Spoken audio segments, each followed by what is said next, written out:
Hi. So I thought I'd shoot a video on weighing and measuring food. Um, and I just want to go back a little bit. Um, the reason that I'm sharing about this is because it has given me freedom from a really destructive relationship with food where for years I'd start eating and I couldn't stop. Um, no matter how hard I tried, I felt like I couldn't stop. I felt like I'd never stop. I felt like I couldn't get out of um, the it wasn't just a hole, it was a canyon I was digging for myself. And I got a certain amount of freedom with just 3 meals a day. And um, and that works for a lot of people. It works for a lot of people. But I think I'd got to the stage where um, I suppose my eating perhaps was worse than other people's, or I was that much more unconscious, or I created a more entrenched habit. Um, and for people like me, um, weighing and measuring food seems to bring peace. When I first heard it, I thought it was the craziest thing I'd ever heard. I thought it was so sick and controlling. And yeah, I remember I was at a 12-step meeting with my now husband, who was then my boyfriend, and I came out and I just said, "Oh my God, I've just been to the most crazy meeting." And my reaction then was, I need to go and get some food. Even that was the anxiety that was brought up made me want to just go and eat. So I completely understand if that's your reaction. Um, but about 3 weeks later, I heard it again, and I was in a meeting about 50 people there, and people had 30 years of freedom from binge eating, and lots of them had 20, 10, 20 years, and here was I struggling to get a day free of binging. And even when I was getting a day, it was like white knuckling it. And I thought, God, they must be doing something right. You know, I know I don't like hearing what they're saying, but clearly they're doing something that I'm not doing that's working for them. So I became open to listening, and I didn't sleep at all that night. And the next morning, I decided to go and have a chat with one of them, and that was the beginning of a big change for me. So I didn't think I'd do it for more than a day. I said I'd try it for a day and see how I got on, and it was life changing. And why was it life changing? Because it was taking the onus off my thinking mind, my willpower, and I wasn't having to think about how much to eat, what to eat, when to eat. It was done for me, and I needed that. I needed that so badly at that time. It just gave me freedom. It gave me peace. It quietened my mind down.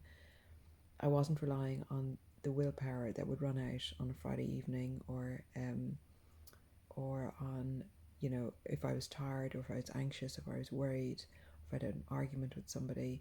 Those were always times that I would eat.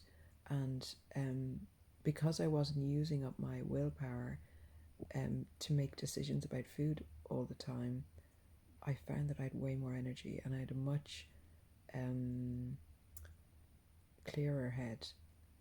And then that spilled out into everything else. And then I was able to clear up a lot of my life, and my resentments and my fears. And then because of those things cleared up, then I was more clear. Then I had even more willpower again. So now I can go and, I can go for a meal without weighing it or measuring it, and I'm fine. But when I'm at home and, um, eating by myself, I just find it the easiest thing to do. Don't have to think about it. Don't have to worry about, will I have another a spoon? Oh, it's so delicious. I think I'll have a little bit more. Um, or trying to work out how much is the correct serving for me out of a pot. I just wouldn't know when to stop. Um, and maybe not so much with vegetables, but if it was something like um, something really deliciously fatty, or um, an extra lamb chop, or an extra potato if they're really delicious potatoes, or um, an extra serving of pasta, or an extra serving of butter. And those would be the sort of things that I'd go for. You know, sugar now and that sort of thing. Well, um, once I eat those things, I'm a goner anyway. I can't stop. So I choose not to have them. I have had them occasionally in the last um, um, few years, but I choose not to have them because they don't suit my body. I feel more at peace without them, and I just function way better without them. Anyway, so I'm going to get back to weighing and measuring. So um, it's a surrender. It's a surrender to, okay, this is what I'm going to have for breakfast, lunch. I'm going to have, first it's a surrender to 3 meals like breakfast, lunch, dinner, and possibly some snacks. And then it's a surrender to how much am I going to have at those meals. Okay, this is what I'm going to have for breakfast. I'm going to have this much carbohydrate, this much protein, this much veg, this much fat.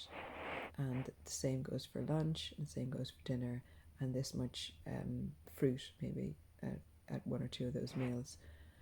And I made it with, I think it's important to make a food plan like that with somebody, be it a nutritionist, somebody who understands that you're not, what you're trying to get at, so that you're not doing it on your own. So it's not too little food and it's not too much food.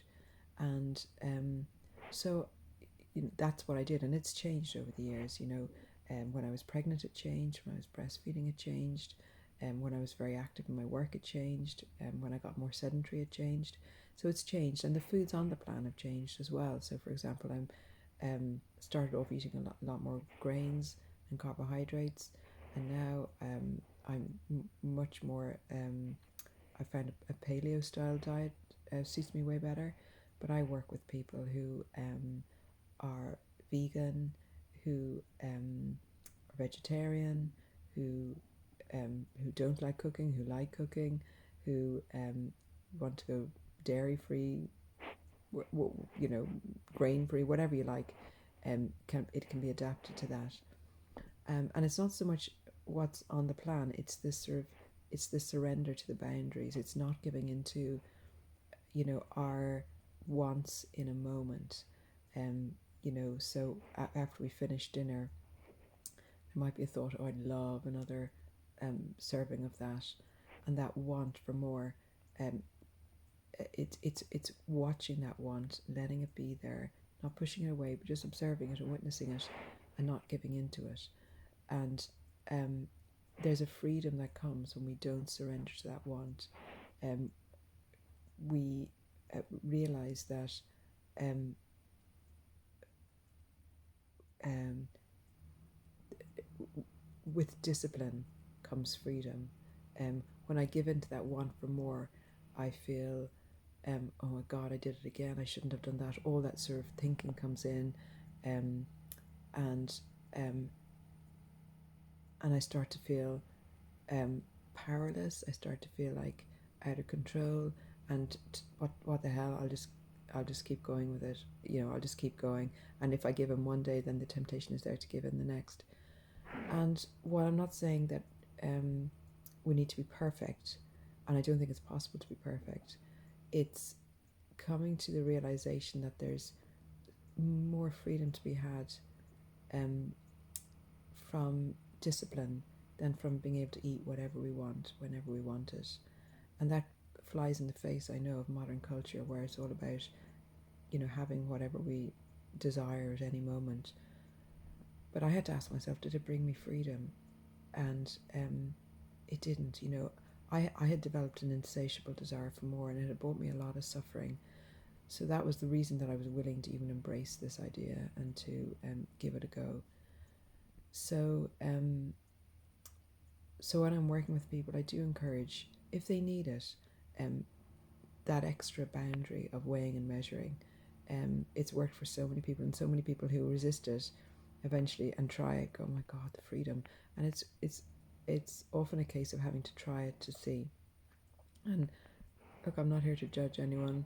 I don't, everyone's got their own journey to go on, and I'm not suggesting that it's right for everybody.